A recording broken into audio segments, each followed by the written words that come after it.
up, folks? Welcome to another episode of Smoke World.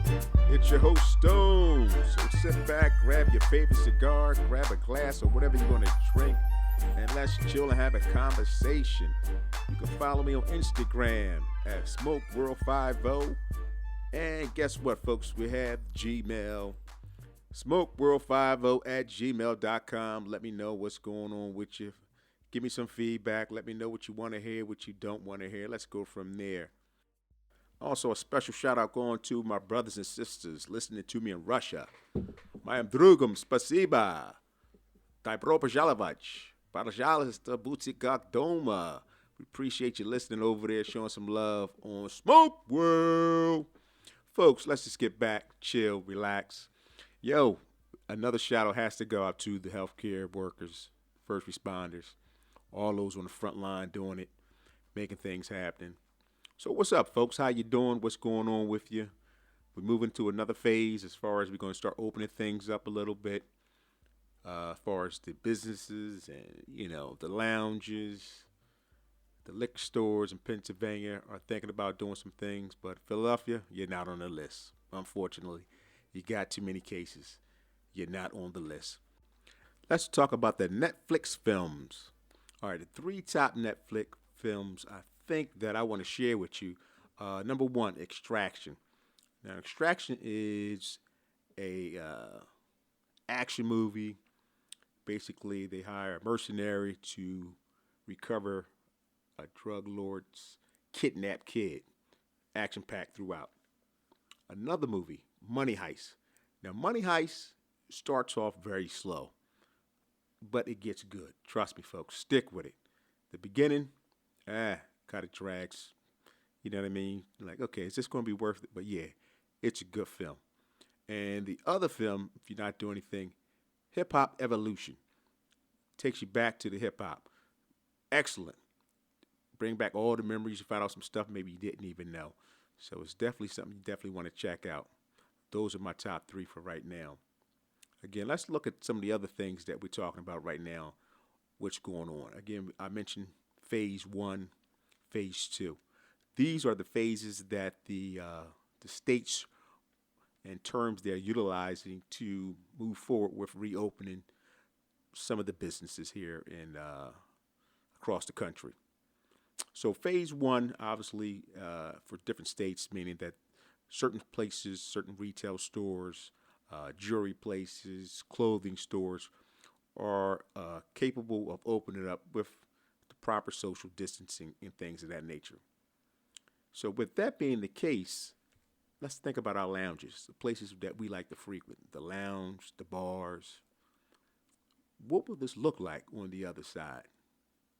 How would that feel? You normally go to the lounge to congregate, have a good time, talk to folks, find out what's going on. And normally you have a group of individuals that you like to socialize with and enjoy your smoke, have a drink. So with the social distancing, how would that look? The place that we normally may frequent normally would have a scenario of, let's say, 20 people. Are we now cutting that back to less than half? And if you're a membered lounge, how does it affect your membership? What are some of the things that you will be able to do and you can't do based on your members? Something to think about, folks. How would this look on the other side? Just some of the things that we're talking about here, just some of the things that we're discussing. How will things look with the new guidelines or procedures and policies that state that you must social distance 6 feet apart? It's going to be different, folks. It's going to be different. Now, I don't know if you guys are aware of this. The PCA, which stands for the Premium Cigar Association, they normally have an event every year in Vegas. It's a trade show, and it's like in July, like the second week in July, for about 4 days in Vegas. That's been canceled, and that's actually the first time that has happened since they formed their organization back in like the 1933. Just a little history there. And they actually had never canceled the show prior to this. But hey, we're in a different time, people. We are living in a different time. This episode is going to be a little different. Obviously, you're just going to be listening to me chit chat a little bit, tell a couple stories, just having a conversation, just thinking about some things. I have some sad news.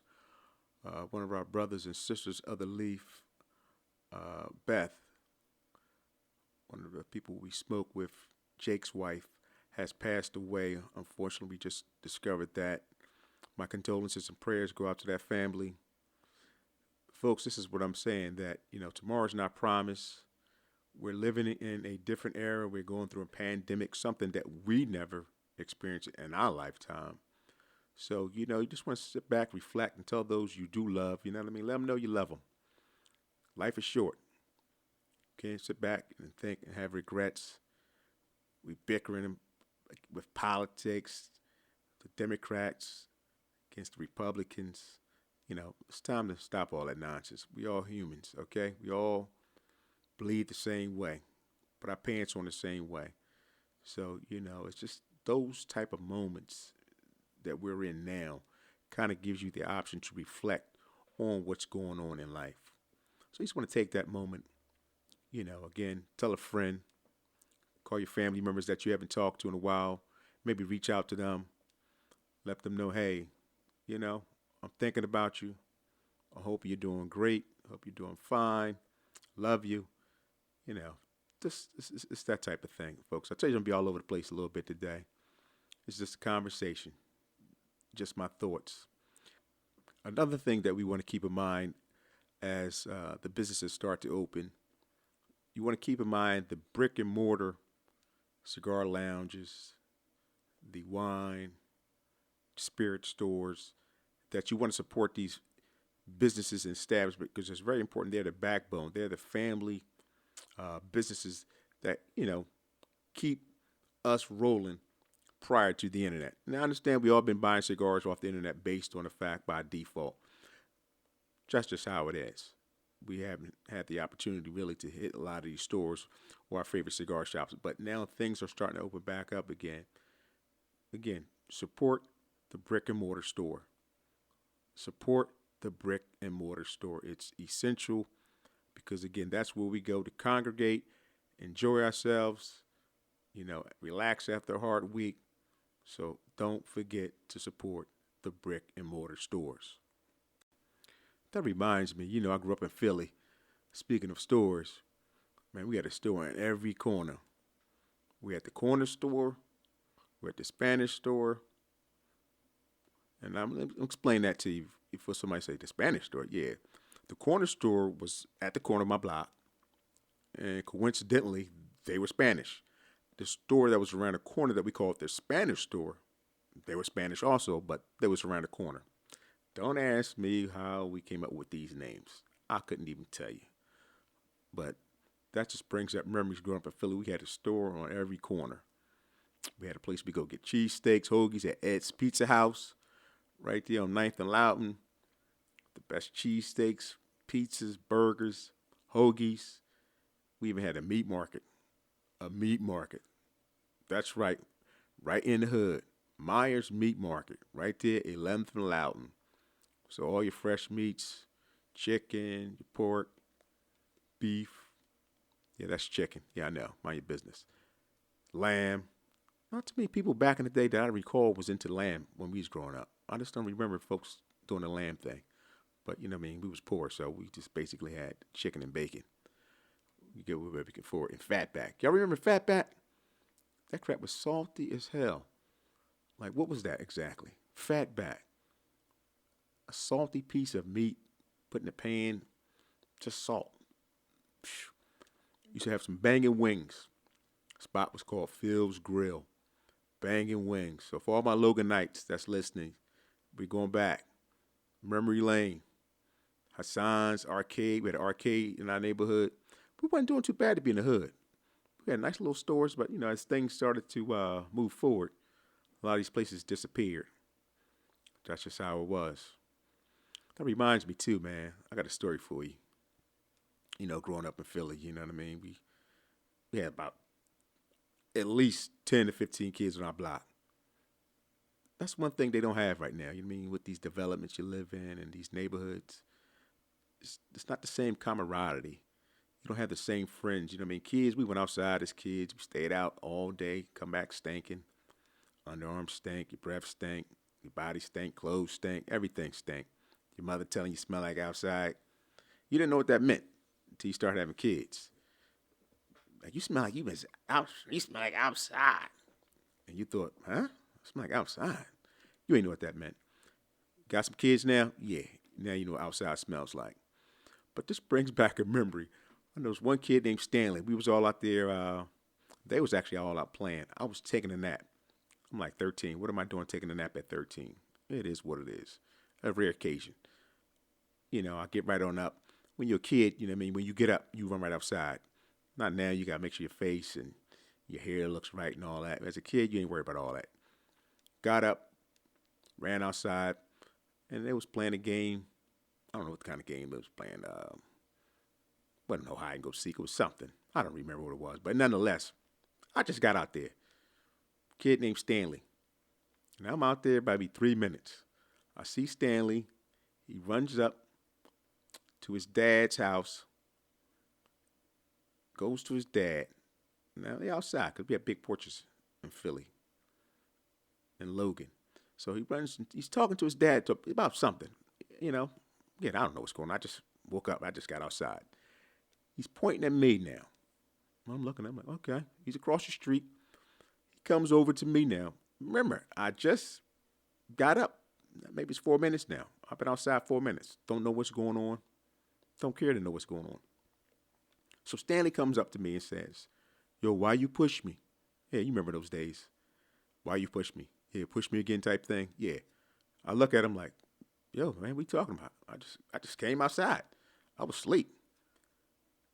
As soon as I said I was asleep, the word sleep came out of my mouth. Stanley punched me dead in my nose. Bow! Like, oh, smack. Everybody was like, damn. My nose bleeding. I'm leaking. They like, yo, hit him back, man. Hit him back. I'm looking at him like, yo, this is some BS. I'm leaking. What do? Go back to the crib, busted up nose. Everybody like, why you ain't getting back? I said, no, I'm going to get him. I'm going to wait. A couple days go by. You know, it's revenge time. As kids, you know, we got revenge on our mind. A few days go by. Maybe about 2 days, actually. I see Stanley going to the store by himself. It's kind of like summertime, but don't start getting dark till real 8:30. He going to the Spanish store. Now, that's the store that's around the corner. So I see Stanley in the store. I'm like, yo, what's up, Stanley? He look at me with the gas face like, yeah, what's up? Yeah, whatever. So he's buying a loaf of bread. You know, back then, as a kid, I mean, that was our job. You go to the store, get the bread. Unfortunately, you know, I grew up with all sisters, so I had to go get, you know, tampon, tack, you know, feminine wipes, all that. You know what I mean? There was nothing off the board. That was your job as a kid. You go to the store, get the cigarettes. Nobody was doing no carton, none of that kind of nonsense. So anyway, he's getting a loaf of bread. So he puts the bread on the counter. I'm squeezing the bread, manipulating the bread, like, yeah, what's up? What's up? My gas face, like, yeah, what's up? What's up? He ain't saying nothing. So he takes the bread, you know, the guy at the store looking like, hey, a Spanish guy, hey, what you guys doing? Knock it off. Yeah, all right, but don't worry yourself about us. Puts his bread in a little bag. Stanley walks out. I'm following Stanley. I'm like, yeah, okay. So we get to this little hill we used to call, you know, we had driveways. So we had, you know, we call Suicide Hill. It was nothing but a driveway with a slope. So as Stanley got to that hill part of the driveway, I co-socked him. Bow! Yeah, buddy. Remember that? He fell down. The bread fell with him. I took off running. Boom. I said, oh, damn. You know what I mean? He probably going to go tell his mom and now. You got to remember back in the day, when all these kids, we was tight. So, you know what I mean? If somebody told somebody else's mother or you told their mother and the mother got back, this information got back to your mom, you was done. You was going to get 2 beatings. But he never told on me. You know what I mean? He got me, I got him. It's just the fact, when I got him, nobody was around to see that. Then again, I might have to think about that. Miss Ma Bell. used to live with a corner property. She stayed looking in the window. You never saw her really. She just stayed in the window. If you went in her little bushes, she would come to the window. Y'all get out them bushes now, goddamn. Y'all get out of there. But okay, sorry. She was like a phantom that lived behind the window. Because I'm trying to tell you, as I think about telling you this story right now, I could probably count on one hand how many times I seen Ma Bell. Don't ask me how her name became Ma Bell. Y'all gonna have to stop asking me these questions because I don't have an answer. That's just how it was back then. But I remember plenty of times she lived right on the corner property. And, the corner property always got a bigger lot. So it was a whole bunch of bushes. You know what I mean? So we used to play hide and go seek, and that was the best place to hide. You know what I mean? Had these tall bushes. Boy, Miss Ma Bell, see you in them bushes. It's on and popping, baby. We in the middle of the block. You be like, all right, look, the boundary's going to be the whole block. This is a good time. This one we got like 15 kids out. We having a good time, summer night. So the best place, and people always knew, was let's go hide in Ma Bell bushes. But there is a but, because you knew Ma Bell was looking out that god doggone window. No matter what time of the day or night it was. She stayed in the window. But, they ain't stopped me. I was a hiding specialist. Yeah, whatever that means. That AKA, I can hide pretty good. I remember that night we were playing hide and go seek. So, all right, boom. It's my turn to run up. I go hide right in them bushes. Miss Ma Bell bushes, here I come, freaking she sleep. It's like 8:30, 9 o'clock at night. She should be asleep. Wham, wham.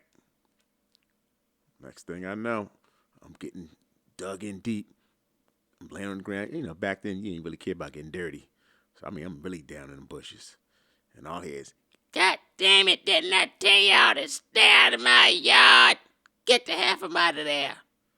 I said, oh, damn. Meanwhile, I see one of the bulls coming up. I said, damn. And she's screaming out the door. Didn't I tell you get from under there? Get from up under there now. I'm not going to tell y'all again. Now get the hell up from out of them bushes. Yeah, oh, Miss Ma Bell. Those were the days, man, growing up as kids. And for some reason, I was always fascinated with matches. Yeah, I know I ain't the only one. Because back then, you used to have the book of matches. And you would take the matches, you had the little paper match, have like 20 matches in there. And you would fold the book up just a certain way, and you would flick the matches. We flick them on each other, like, yeah, watch this. Wham, gotcha. Yo, I remember flicking those matches in the back of my house. I'm back there chilling. It's a bunch of leaves. I'm just flicking matches, just flicking them. I ain't paying attention. Not paying attention. Just flicking them, having a good time. I'm in my own little zone by myself. So, I ran out of matches. So, all right, now time to go find my friends. See where everybody at. See what's going on. And back in the day on 10th Street, I grew up in 10th and Loudon and Logan. We used to hang on the corners. And my buddy JoJo, he lived at the corner house. That was his house. He lived right there on the corner. It just so happened that was on the corner. So all the boys were sitting on the corner. I'm like, yo, what's up, fellas? They're like, yo, what's up? Back in the day, we just sit back, bust on each other. People don't know busting is. We tell jokes about each other. That's where the mama jokes and everything came from back then. So I'm chilling, thinking nothing of it. Then all of a sudden, I see my dad coming from the driveway of where I was just playing. And like, that's kind of rare. You know what I mean? My dad, like, what are you doing out here? Yo, how about them matches I was flickering? Autumn leaves caught a fire right underneath the crib, a.k.a. the house. Yes, I'm flickering these matches, and a fire blazed the place up, man. My dad came up there, boy, yo, this joker beat the hell out of me in front of all my friends. He beat me from the corner all the way back around to the driveway back home. Come on, man. They was cracking up to this day if I run into some cats. They would say, yo, man, remember that time you had that fire? I'm like, what fire? I act like I don't remember. What fire? Yeah, you know about that fire. When your dad beat the hell out of you. He beat you all the way back around to your crib. Oh, yeah. Ain't no oh, yeah, nothing. But, yo, my dad straight beat me from the corner of the block around to the driveway. I got around there. At that point, I didn't know what was going on at that moment. But once I got to the back, after he literally beat me back there, yo, they had all kind of buckets of water. The leaves had been burnt up. He's like, boy, what's wrong with you? God damn it, you gonna burn this damn house down playing with these goddamn matches. I told you about playing in these damn streets with these matches. And the crazy part was I probably got the matches from him because he was a smoker. You know what I mean? So anytime I went to the store to get cigarettes, I would keep a book of matches. But yo, these are the stories of my young boy life. But listen, folks, that's it. I'm tripping. I'm bugging. I appreciate y'all listening to another episode of Smoke World. I was bugging here today. Next time, next episode, you stay tuned, stay safe, and I'll see you on the other side. Peace.